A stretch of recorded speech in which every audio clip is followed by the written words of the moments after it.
yeah, it was just think of that, like Punk, Aries, Brian Danielson, and then Delirious all trained a whole bevy of professional Yeah. wrestlers. And the fans did not really care about any of us. We essentially were relegated to the pre-show.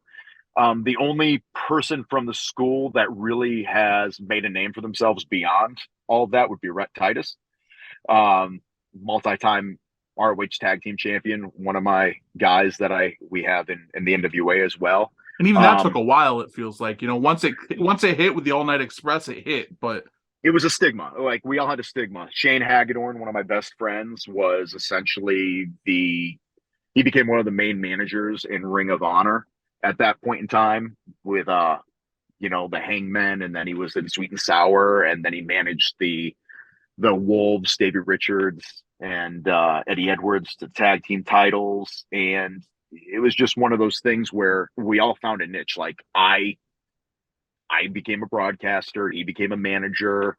Bobby Dempsey became a comedy act with Sweet and Sour with his sweatsuit and everything, as Larry Sweeney would give him shit. The other guys that really were, I think, made a name for themselves other than that would be Mitch Franklin became Grizzly Redwood, which was a fun little character during that point. No joke about the little, sorry. But like he became a bearded lumberjack. So we all developed kind of our own little thing. But Pele Primo was probably the most successful out of all of us in Ring of Honor when we were there, just because of his anger and aggression. I mean, he was a smaller cruiserweight high flyer that literally, if somebody picked a fight with him in the locker room, would be like, "I will punch you in the effing face," and then like people would be like, well, "Shit, what the hell?"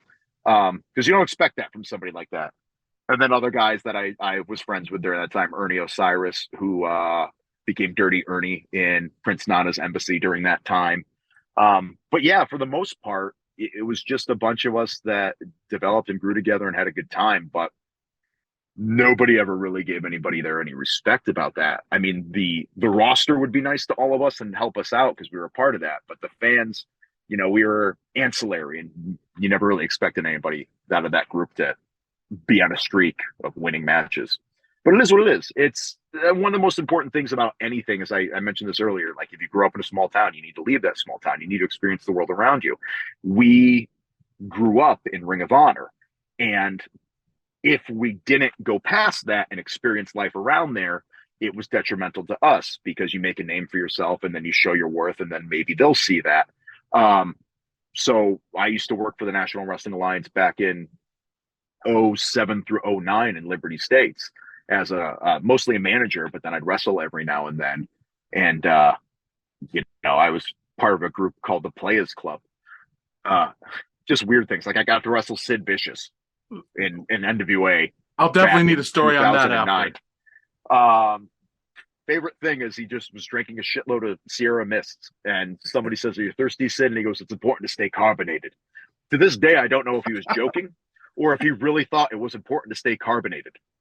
Who's to say? Who's to question Sid too? That's a whole other thing, Who's to say? But I mean, like it's just one of those things. We all came up in the academy. We all did that. I'm so happy that Rhett is got a position now and he's appearing in Ring of Honor still, aside from us. But for the most part, you just build relationships with people, and that's the most important thing I learned from Ring of Honor is that you got to build relationships, because to this day some of the relationships I built there have helped me get to where I am. I literally ended up in the National Wrestling Alliance, this current Lightning One iteration, because Billy Corrigan's writing partner and everything at the time in wrestling was my former producer in ROH, and he called me up and said, "Hey, do you want to get back into wrestling?"